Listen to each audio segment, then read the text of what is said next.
ਅੱਜ ਮੈਂ ਬੜਾ ਖੁਸ਼ ਹੈਗਾ ਕਿਉਂਕਿ ਮੈਨੂੰ ਹੁਣੇ ਪਤਾ ਲੱਗਿਆ ਈਮੇਲ ਦੇ ਦੁਆਰਾ ਕਿ ਮੇਰੀ ਗੱਡੀ ਜਿਹੜੀ ਅਸੀਂ ਲੰਡਨ ਤੋਂ ਕੰਟੇਨਰ ਵਿੱਚ ਪਾ ਕੇ ਸ਼ਿਪ ਕੀਤੀ ਸੀਗੀ ਉਹ ਇੰਡੀਆ ਪਹੁੰਚ ਚੁੱਕੀ ਹੈਗੀ। ਪਰ ਥੋੜਾ ਜਿਹਾ ਮੈਂ ਨਰਵਸ ਵੀ ਹੈਗਾ ਕਿਉਂਕਿ ਮੈਂ ਕਾਰਨੇ ਦੀ ਇੰਡੋਰਸਮੈਂਟ ਨਹੀਂ ਕਰਾਈ ਸੀਗੀ।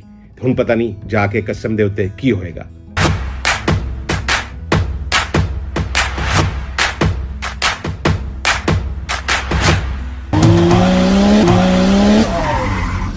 ਸਤਿ ਸ਼੍ਰੀ ਅਕਾਲ ਦੋਸਤੋ, ਸਵਾਗਤ ਆਪ ਸਾਰਿਆਂ ਦਾ ਸਾਡੇ program all about the international road trip by the turban traveller ਦੇ ਉੱਤੇ, ਜਿਹਦੇ ਉੱਤੇ ਅੱਜ ਅਸੀਂ ਗੱਲ ਕਰਾਂਗੇ ਜਿਸ ਗੱਲ ਨੂੰ ਅਸੀਂ ਕੱਲ ਛੱਡਿਆ ਸੀਗਾ, ਯਾਨੀ ਕਿ ਜਿਸ ਵਕਤ ਸਾਡੀ ਗੱਡੀ ਇੰਡੀਆ ਪਹੁੰਚੇਗੀ ਇਸ ਕੰਟੇਨਰ ਦੇ ਦੁਆਰਾ ਤੇ ਅਸੀਂ ਉਸ ਨੂੰ ਛੁਡਾਉਣ ਵਾਸਤੇ ਜਾਵਾਂਗੇ। ਤੇ ਅੱਜ ਅਸੀਂ ਇਹੀ ਗੱਲ ਕਰਨ ਲੱਗੇ ਹਾਂ ਕਿ ਆਪਣੀ ਗੱਡੀ ਨੂੰ ਅਸੀਂ ਕਿਸ ਤਰ੍ਹਾਂ ਕਸਟਮ ਤੋਂ ਕਲੀਅਰ ਕਰਾਉਣਾ ਹੈਗਾ। ਮੈਂ ਜਿਸ ਵਕਤ ਗੱਡੀ ਸ਼ਿਪ ਕੀਤੀ ਸੀਗੀ ਮੈਨੂੰ ਹੋਰ ਕਿਸੇ ਚੀਜ਼ ਦਾ ਡਰ ਨਹੀਂ ਸੀਗਾ, ਖਾਲੀ ਇੱਕੋ ਚੀਜ਼ ਦਾ ਮੈਨੂੰ ਖਤਰਾ ਸੀਗਾ ਕਿ ਜਿਹੜਾ ਕਾਰਨੇਟ ਦੀ ਪੈਸੇ ਜਿਹਨੂੰ ਆਪਾਂ ਕਾਰਨੇਟ ਵੀ ਕਹਿੰਦੇ ਹੈਗੇ ਆ ਉਹਦੀ ਇੰਡੋਰਸਮੈਂਟ ਮੈਂ ਉੱਥੋਂ ਨਹੀਂ ਕਰਾਈ ਸੀਗੀ, ਜਿਸ ਕਰਕੇ ਮਨ ਦੇ ਅੰਦਰ ਮੇਰਾ ਸ਼ੱਕ ਸ਼ੁਬਾ ਸੀਗਾ ਕਿ ਸ਼ਾਇਦ ਕਿਤੇ ਇਹਦੇ ਕਰਕੇ ਪ੍ਰੋਬਲਮ ਨਾ ਆਏ।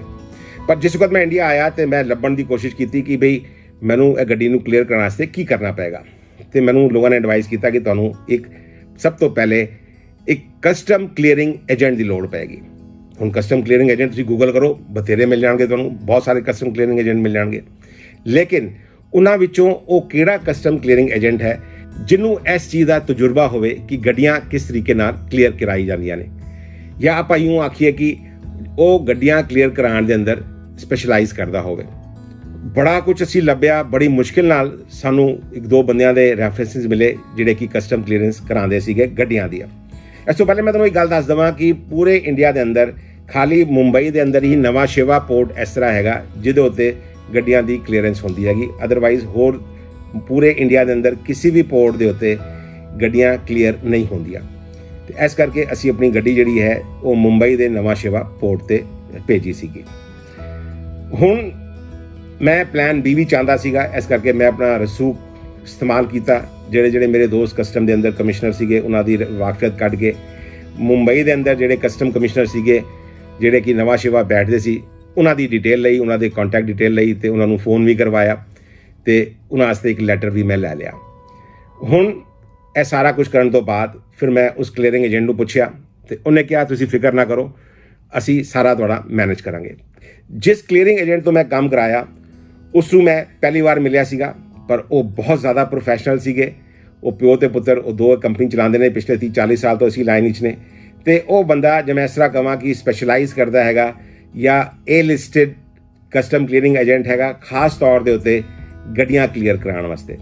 ਇੰਡੀਆ ਦੇ ਅੰਦਰ ਜਿੰਨੀਆਂ ਵੀ ਗੱਡੀਆਂ ਬਾਹਰੋਂ ਆਉਂਦੀਆਂ ਨੇ, ਚਾਹੇ ਫੋਰਨਰਸ ਲੈ ਕੇ ਆਉਂਦੇ ਨੇ ਜਾਂ ਇੰਡੀਅਨ ਜਿਹੜੇ ਗਏ ਹੁੰਦੇ ਨੇ ਉਹ ਲੈ ਕੇ ਆਉਂਦੇ ਨੇ ਵਾਪਸ, ਉਹਦੀਆਂ ਜ਼ਿਆਦਾਤਰ ਬਲਕਿ ਮੈਂ ਇਸ ਤਰ੍ਹਾਂ ਕਹਾਂ ਕਿ 90% ਗੱਡੀਆਂ ਇਹ ਕੰਪਨੀ ਹੀ ਕਲੀਅਰ ਕਰਾਉਂਦੀ ਹੈਗੀ।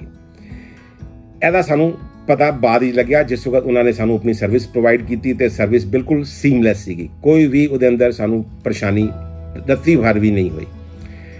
ਖੈਰ ਜੀ, ਉਹਨਾਂ ਨੇ ਸਾਨੂੰ ਇੱਕ ਚੈੱਕਲਿਸਟ ਭੇਜੀ। ਉਸ ਚੈੱਕਲਿਸਟ ਦੇ ਅੰਦਰ ਸਾਰੇ ਉਹ ਕਾਗਜ਼ ਸੀਗੇ, ਖਾਸ ਤੌਰ ਤੇ ਉਹ ਕਾਗਜ਼ ਜਿਹੜੇ ਕਿ ਜਿਸ ਵਕਤ ਅਸੀਂ ਉੱਥੇ ਬਿਲ ਆਫ ਲੈਡਿੰਗ ਸੀ ਜਿਹੜਾ ਸਾਨੂੰ ਮਿਲਿਆ ਸੀਗਾ ਉਹਦੇ ਓਰੀਜਨਲ ਕਾਪੀਜ਼ ਤੇ ਹੋਰ ਸਾਰੇ ਕਾਗਜ਼ ਪੱਤਰ ਜਿਹੜੇ ਉਹਨਾਂ ਨੂੰ ਚਾਹੀਦੇ ਸੀਗੇ, ਪਲੱਸ ਸਾਡੇ ਪਾਸਪੋਰਟ ਦੀ ਕਾਪੀ ਤੇ ਓਰੀਜਨਲ ਪਾਸਪੋਰਟ ਸਾਨੂੰ ਉੱਥੇ ਲੈ ਕੇ ਜਾਣੇ ਸੀਗੇ, ਸਾਰੇ ਓਰੀਜਨਲ ਕਾਗਜ਼ ਲੈ ਕੇ ਜਾਣੇ ਸੀਗੇ। ਤੇ ਇਹ ਸਾਰੇ ਕਾਗਜ਼ ਇਕੱਠੇ ਕਰਕੇ ਅਸੀਂ ਪਲਾਨ ਕੀਤਾ ਮੁੰਬਈ ਜਾਣ ਵਾਸਤੇ। ਵੈਸੇ ਅਗਰ ਤੁਸੀਂ ਕਸਟਮ ਕਲੀਅਰਿੰਗ ਏਜੰਟ ਨੂੰ ਤੁਸੀਂ ਅਥੋਰਾਈਜ਼ ਕਰ ਦਿਓ ਤੇ ਉਹ ਗੱਡੀ ਉੱਥੇ ਕਲੀਅਰ ਕਰਾ ਕੇ ਲੌਜਿਸਟਿਕ ਕੰਪਨੀ ਨਾਲ ਮਿਲ ਕੇ ਤੁਹਾਨੂੰ ਗੱਡੀ ਤੁਹਾਡੇ ਜਿੱਥੇ ਵੀ ਸ਼ਹਿਰ ਤੁਸੀਂ ਰਹਿੰਦੇ ਹੋ ਉੱਥੇ ਵੀ ਭੇਜ ਸਕਦੇ ਨੇ। ਪਰ ਸਾਡਾ ਮਕਸਦ ਕੁਝ ਹੋਰ ਸੀਗਾ। ਸਾਡਾ ਮਕਸਦ ਇਹ ਸੀਗਾ ਉਹ ਸਾਰੇ ਪ੍ਰੋਸੈਸ ਨੂੰ ਦੇਖਣਾ, ਜਾਣਨਾ ਤੇ ਸਮਝਣਾ। ਤੇ ਖਾਸ ਤੌਰ ਤੇ ਜਿਹੜਾ ਗੱਡੀ ਦੇ ਅੰਦਰ ਕਾਫੀ ਸਾਰਾ ਵੈਲਿਊਏਬਲ ਸਮਾਨ ਸੀ, ਮੈਨੂੰ ਉਹਦੀ ਵੀ ਚਿੰਤਾ ਲੱਗੀ ਸੀਗੀ। ਨਾਲ ਜਿਹੜਾ ਕਾਗਜ਼ ਅਸੀਂ ਇੰਡੋਰਸਮੈਂਟ ਨਹੀਂ ਕਰਾਇਆ ਸੀ ਉਹਦੇ ਕਰਕੇ ਕੋਈ ਪੰਗਾ ਨਾ ਪੈ ਜਾਵੇ, ਇਹ ਵੀ ਮੇਰਾ ਕੰਸਰਨ ਸੀਗਾ।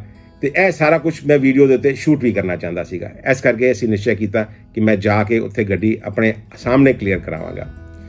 ਅਸੀਂ ਪਹੁੰਚੇ ਮੁੰਬਈ, ਸ਼ਾਮ ਵੇਲੇ ਫਲਾਈਟ ਫੜੀ, ਸ਼ਾਮ ਵੇਲੇ ਤੇ ਮੁੰਬਈ ਪਹੁੰਚੇ। ਸਾਨੂੰ ਕਸਟਮ ਕਲੀਅਰਿੰਗ ਏਜੰਟ ਦਾ ਬੰਦਾ ਉੱਥੇ ਮਿਲਿਆ ਸਾਡੇ ਹੋਟਲ ਵਿੱਚ, ਉਹਨੇ ਸਾਰੇ ਕਾਗਜ਼ ਸਾਡੇ ਕੋਲ ਲਏ, ਸਾਈਨ ਕਰਾਏ ਤੇ ਕੱਲ ਸਵੇਰੇ 10 ਵਜੇ ਸਾਨੂੰ ਮੁੰਬਈ ਦੇ ਨਵਾਂ ਸ਼ਿਵਾ ਪੋਰਟ ਤੇ ਆਉਣ ਵਾਸਤੇ ਆਖਿਆ।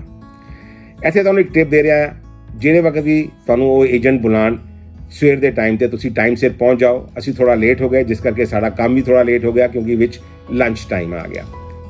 ਖੈਰ ਜੀ, ਅਸੀਂ ਉੱਥੇ ਪਹੁੰਚੇ। ਉੱਥੇ ਕਾਫੀ ਸਾਰਾ ਪੇਪਰ ਵਰਕ ਸੀਗਾ ਜਿਹੜਾ ਕਿ ਉਸ ਕਸਟਮ ਕਲੀਅਰਿੰਗ ਏਜੰਟ ਦਾ ਬੰਦਾ ਉੱਥੇ ਆਇਆ ਹੋਇਆ ਸੀਗਾ, ਉਹਨੇ ਸਾਰਾ ਕਰਾਇਆ। ਕਰਾਉਣ ਤੋਂ ਬਾਅਦ ਉਹ ਪੇਪਰ ਸਾਈਨ ਹੋਣ ਵਾਸਤੇ ਵੱਡੇ ਅਫਸਰਾਂ ਤੋਂ ਗਏ, ਫਿਰ ਘੁੰਮ ਕੇ ਵਾਪਸ ਆਏ। ਇਹ ਸਾਰੇ ਪ੍ਰੋਸੈਸ ਦੇ ਅੰਦਰ ਤਕਰੀਬਨ 3 ਘੰਟੇ ਦਾ ਸਮਾਂ ਲੱਗ ਗਿਆ। ਲੇਕਿਨ ਇੱਕ ਚੰਗੀ ਗੱਲ ਹੋਈ, ਉਹ ਚੰਗੀ ਗੱਲ ਇਹ ਹੋਈ ਕਿ ਮੈਨੂੰ ਆਪਣਾ ਰਸੂਖ ਇਸਤੇਮਾਲ ਕਰਨ ਦੀ ਲੋੜ ਹੀ ਨਹੀਂ ਪਈ।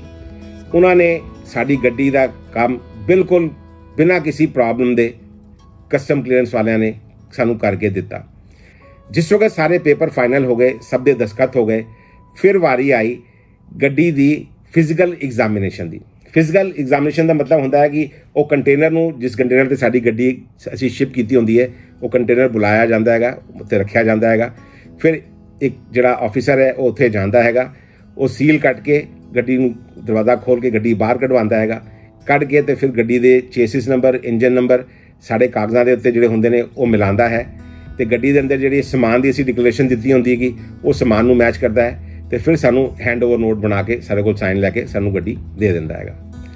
ਤੇ ਜਿਸ ਵਕਤ ਉਹ ਕੰਟੇਨਰ ਨੂੰ ਮੈਂ ਦੇਖਿਆ, ਮੈਂ ਬੜਾ ਹੀ ਖੁਸ਼ ਹੋਇਆ, ਮਨ ਭਰ ਆਇਆ ਕਿ ਇਹ ਕੰਟੇਨਰ ਹੈ, ਸਾਡੀ ਗੱਡੀ ਆ ਗਈ ਵਾਪਸ। ਤੇ ਜਿਸ ਵਕਤ ਉਹ ਸੀਲ ਕੱਟਣ ਲੱਗੇ ਤੇ ਮੈਂ ਉਹਨਾਂ ਨੂੰ ਰਿਕੁਐਸਟ ਕੀਤੀ ਕਿ ਵੀ ਇਹ ਸੀਲ ਤੁਸੀਂ ਜਿਹੜਾ ਹੈ ਇਹ ਮੈਨੂੰ ਕੱਟਣ ਦਿਓ, ਕਿਉਂਕਿ ਸੀਲ ਮੈਂ ਹੀ ਲਗਾਈ ਸੀ ਲੰਡਨ ਦੇ ਵਿੱਚ। ਫਿਰ ਇੱਕ ਉਹ ਬੜੇ ਕੈਂਚੀ ਨੂਮਾ ਇੱਕ ਬੜਾ ਵੱਡਾ ਹਥਿਆਰ ਜਿਹਾ ਹੁੰਦਾ ਹੈਗਾ, ਇੰਨਾ ਵੱਡਾ ਉਹਦੇ ਮੁੱਠੇ ਹੁੰਦੇ ਨੇ ਲੱਕੜ ਦੇ, ਉਹ ਮੈਂ ਫੜਿਆ ਤੇ ਉਹ ਕੱਟ ਕੇ ਮੈਂ ਦਬਾਇਆ ਤੇ ਖਟ ਕਰਕੇ ਸੀਲ ਟੁੱਟ ਗਈ। ਉਹ ਸੀਲ ਮੈਂ ਚੁੱਪ ਕਰਕੇ ਆਪਣੇ ਕੋਲ ਰੱਖ ਲਈ, ਜਦਕਿ ਉਹ ਪ੍ਰਾਪਰਟੀ ਹੁੰਦੀ ਹੈ ਕਸਟਮ ਦੀ। ਮੈਂ ਚਾਹੁੰਦਾ ਸੀਗਾ ਕਿ ਮੇਰੇ ਲਈ ਉਹ ਇੱਕ ਸੋਵੇਨੀਰ ਹੈ, ਇੱਕ ਯਾਦ ਹੈਗੀ, ਇਸ ਕਰਕੇ ਮੈਂ ਆਪਣੇ ਕੋਲ ਰੱਖ ਲਈ। ਉਹਦੇ ਬਾਅਦ ਉਹ ਗੱਡੀ ਸੀ ਬਾਹਰ ਗੱਡੀ ਬਾਹਰ ਕੱਢੀ, ਬੜਾ ਹੀ ਇਮੋਸ਼ਨਲ ਮੂਮੈਂਟ ਸੀਗਾ। ਗੱਡੀ ਨੂੰ ਮੈਂ ਵੇਖਿਆ, ਉਹਦਾ ਕੱਪੜਾ ਉਤਾਰਿਆ, ਉਹਦੇ ਬਾਅਦ ਗੱਡੀ ਸਟਾਰਟ ਕੀਤੀ। ਗੱਡੀ ਵਨ ਸੈਲਫ ਸਟਾਰਟ ਸੀਗੀ। ਉਸ ਤੋਂ ਬਾਅਦ ਗੱਡੀ ਆਈ, ਸਾਰੇ ਬੰਦੇ ਉੱਥੇ ਪੋਰਟ ਦੇ ਉੱਤੇ ਦੇਖ ਕੇ ਬੜੇ ਖੁਸ਼ ਹੋ ਰਹੇ ਸੀ ਕਿ ਗੱਡੀ ਇੰਡੀਆ ਤੋਂ ਗਈ ਸੀ, ਉੱਥੋਂ ਘੁੰਮ ਕੇ ਇਹਨੇ 1000 ਕਿਲੋਮੀਟਰ ਡਰਾਈਵ ਕਰਨ ਤੋਂ ਬਾਅਦ ਵਾਪਸ ਆਈ ਹੈ। ਉਹਨਾਂ ਨੇ ਸਾਡੇ ਨਾਲ ਫੋਟੋਆਂ ਵੀ ਖਿਚਾਈਆਂ ਤੇ ਉਹਦੇ ਬਾਅਦ ਸਾਨੂੰ ਉਹਨਾਂ ਨੇ ਗੱਡੀ ਹੈਂਡਓਵਰ ਕਰ ਦਿੱਤੀ। ਹੈਂਡਓਵਰ ਕਰਨ ਤੋਂ ਬਾਅਦ ਗੱਡੀ ਵਿੱਚ ਚਲਾ ਕੇ ਬਾਹਰ ਲੈ ਕੇ ਆਇਆ। ਬਾਹਰ ਜਿਹੜੇ ਜਗ੍ਹਾ ਦੇ ਉੱਤੇ ਜਿਹੜੇ ਉਹਨਾਂ ਦੇ ਚੈੱਕ ਪੁਆਇੰਟਸ ਨੇ, ਉੱਥੇ ਸਹੀ ਕਾਗਜ਼ ਦਿੱਤੇ ਉਹਨਾਂ ਨੂੰ ਕਿ ਇਹ ਕਾਗਜ਼ ਸਾਡੇ ਨੇ ਜਿਹੜੇ ਪਾਸ ਹੋ ਗਏ ਨੇ। ਉਹਨਾਂ ਨੇ ਸਾਰਿਆਂ ਨੂੰ ਵੈਰੀਫਾਈ ਕੀਤੇ, ਸਾਰੀ ਗੱਡੀ ਜਿਹੜੀ ਹੈਗੀ ਉਹ ਕਸਟਮ ਤੋਂ ਬਾਹਰ ਆ ਗਈ ਤੇ ਉਹਨੂੰ ਅਸੀਂ ਲੈ ਕੇ ਦਿੱਲੀ ਡਰਾਈਵ ਕਰਕੇ ਨੈਕਸਟ ਡੇ ਦਿੱਲੀ ਪਹੁੰਚ ਗਏ। ਇਹ ਸਾਰਾ ਪ੍ਰੋਸੈਸ ਜਿਹੜਾ ਮੈਂ ਤੁਹਾਨੂੰ ਦੱਸ ਰਿਹਾ ਹੈਗਾ, ਜਿਸ ਵਕਤ ਮੈਂ ਲੰਡਨ ਨਹੀਂ ਸੀਗਾ, ਮੈਂ ਬਹੁਤ ਜ਼ਿਆਦਾ ਟੈਂਸ ਸੀਗਾ, ਬੜਾ ਕੰਸਰਨ ਸੀਗਾ ਕਿ ਪਤਾ ਨਹੀਂ ਕੀ ਹੋਏਗਾ, ਕਿਸ ਤਰੀਕੇ ਨਾਲ ਕਰਾਂਗੇ। ਤੁਸੀਂ ਲੋਕ ਵੀ ਜਿਨ੍ਹਾਂ ਨੇ ਅੱਜ ਤੱਕ ਕਦੀ ਇਸ ਤਰ੍ਹਾਂ ਦੀ ਗੱਡੀ ਸ਼ਿਪ ਨਹੀਂ ਕੀਤੀ ਹੋਵੇ, ਇਹ ਸਵਾਲ ਤੁਹਾਡੇ ਵੀ ਦਿਮਾਗ 'ਚ ਆਉਣਗੇ। ਤੁਸੀਂ ਵੀ ਕੰਸਰਨ ਫੀਲ ਕਰੋਗੇ ਕਿ ਯਾਰ ਕਿਸ ਤਰ੍ਹਾਂ ਕਰਾਵਾਂਗੇ, ਕਿਸ ਤਰੀਕੇ ਨਾਲ ਹੋਏਗਾ, ਉੱਥੇ ਕੋਈ ਕਸਟਮ ਵਾਲੇ ਪੰਗਾ ਨਾ ਪਾ ਕੇ ਬਹਿ ਜਾਣ। ਜਿਸ ਤਰ੍ਹਾਂ ਅਕਸਰ ਸਾਡੇ ਦਿਮਾਗ 'ਚ ਹੁੰਦਾ ਹੈ ਕਿ ਕਸਟਮ ਵਾਲੇ ਵੀ ਜਿਹੜੇ ਨੇ ਕੋਈ ਲਾਲਚੀ ਵੀ ਹੁੰਦੇ ਨੇ, ਕਦੀ ਕਿਸੇ ਕਿਸਮ ਦੇ ਹੁੰਦੇ ਨੇ, ਚੰਗੇ ਵੀ ਹੁੰਦੇ ਨੇ, ਭੈੜੇ ਵੀ ਹੁੰਦੇ ਨੇ, ਤੇ ਸਾਡੇ ਦਿਮਾਗ 'ਚ ਭੈੜਿਆਂ ਬੰਦਿਆਂ ਦੀ ਇਮੈਜੀਨੇਸ਼ਨ ਪਹਿਲੇ ਆਉਂਦੀ ਹੈਗੀ।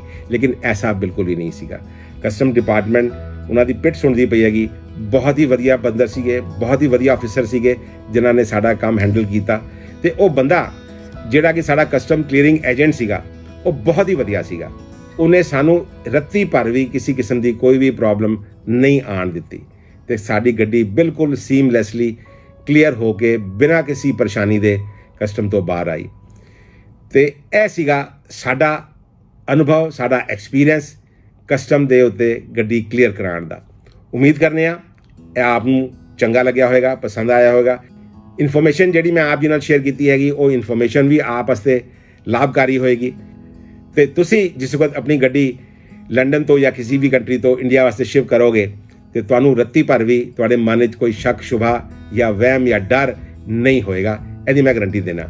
ਤੇ ਅਗਰ ਤੁਹਾਨੂੰ ਇਹ ਇਨਫੋਰਮੇਸ਼ਨ ਚੰਗੀ ਲੱਗ ਰਹੀ ਹੋਵੇ, ਸਾਡੇ ਵੀਡੀਓਜ਼ ਜਿਹੜੇ ਅਸੀਂ ਵੱਖ-ਵੱਖ ਪਾਉਂਦੇ ਹਾਂ ਅਲੱਗ-ਅਲੱਗ ਸਬਜੈਕਟ ਦੇ ਉੱਤੇ ਚੰਗੇ ਲੱਗ ਰਹੇ ਹੋਣ ਤੇ ਤੁਹਾਨੂੰ ਲੱਗ ਰਿਹਾ ਹੋਵੇ ਕਿ ਇਹਦੇ ਨਾਲ ਤੁਹਾਨੂੰ ਕੋਈ ਲਾਭ ਹੋ ਰਿਹਾ, ਤੇ ਸਾਡੇ ਚੈਨਲ ਨੂੰ ਜਾ ਕੇ ਸਬਸਕ੍ਰਾਈਬ ਜ਼ਰੂਰ ਕਰੋ ਜੇ ਤੁਸੀਂ ਹਾਲੇ ਤੱਕ ਨਹੀਂ ਕੀਤਾ, ਤੇ ਉਹ ਬੈਲ ਘੰਟੀ ਜਿਹੜੀ ਹੈ ਉਹ ਜ਼ਰੂਰ ਦਬਾਉਣਾ ਤਾਂ ਕਿ ਤੁਹਾਨੂੰ ਆਉਣ ਵਾਲੇ ਪ੍ਰੋਗਰਾਮਾਂ ਦੇ ਬਾਰੇ ਦੇ ਨੋਟੀਫਿਕੇਸ਼ਨ ਨਾਲ ਦੇ ਨਾਲ ਮਿਲਦੇ ਰਹਿਣ ਤੇ ਤੁਸੀਂ ਕੋਈ ਵੀ ਮਿਸ ਨਾ ਕਰੋ, ਕੋਈ ਵੀ ਸਾਡਾ ਵੀਡੀਓ ਜਿਹੜਾ ਅਸੀਂ ਨਵਾਂ ਪਾ ਰਹੇ ਹੋਈਏ। ਤੇ ਕੱਲ ਅਸੀਂ ਆਪ ਨੂੰ ਫਿਰ ਮਿਲਾਂਗੇ ਕੋਈ ਨਵਾਂ ਵੀਡੀਓ ਲੈ ਕੇ, ਜਿਹਦੇ ਅੰਦਰ ਕੋਈ ਹੋਰ ਗਿਆਨ ਵੰਡਣ ਵਾਲੀ ਚੀਜ਼ਾਂ ਹੋਣਗੀਆਂ ਤੇ ਆਪ ਜੀ ਨਾਲ ਗਿਆਨ ਵੰਡਾਂਗੇ। ਮੇਰਾ ਮੰਨਣਾ ਹੈ ਕਿ ਗਿਆਨ ਵੰਡਣ ਨਾਲ ਵੱਧਦਾ ਹੀ ਹੈਗਾ, ਘਟਦਾ ਨਹੀਂ ਹੈਗਾ। ਤੇ ਇਹ ਸਾਰੀ ਚੀਜ਼ਾਂ, ਕਿਉਂਕਿ ਮੈਂ ਟਰੈਵਲ ਪੈਸ਼ਨੇਟ ਬੰਦਾ ਹੈਗਾ, ਮੈਂ ਚਾਹੁੰਦਾ ਕਿ ਜਿਹੜੇ ਲੋਕ ਵੀ ਟਰੈਵਲ ਕਰਨ ਉਹਨਾਂ ਨੂੰ ਅਗਰ ਅਸੀਂ ਥੋੜ੍ਹੀ ਬਹੁਤ ਇਨਫੋਰਮੇਸ਼ਨ ਦੇ ਕੇ ਉਹਨਾਂ ਦੀ ਜਿਹੜੇ ਸਵਾਲ ਨੇ ਉਹਨਾਂ ਦਾ ਹੱਲ ਦੇ ਸਕੀਏ ਤੇ ਇਸ ਤੋਂ ਵਧੀਆ ਕੋਈ ਗੱਲ ਨਹੀਂ ਹੋ ਸਕਦੀ। ਤੇ ਕੱਲ ਆਪ ਜੀ ਨੂੰ ਅਸੀਂ ਫਿਰ ਮਿਲਨੇ ਆ ਤੇ ਕੱਲ ਤੱਕ ਦੇ ਲਈ ਸਾਨੂੰ ਆਗਿਆ ਦਿਓ। ਸਤਿ ਸ਼੍ਰੀ ਅਕਾਲ ਤੇ ਜੀ ਆਇਆਂ ਨੂੰ।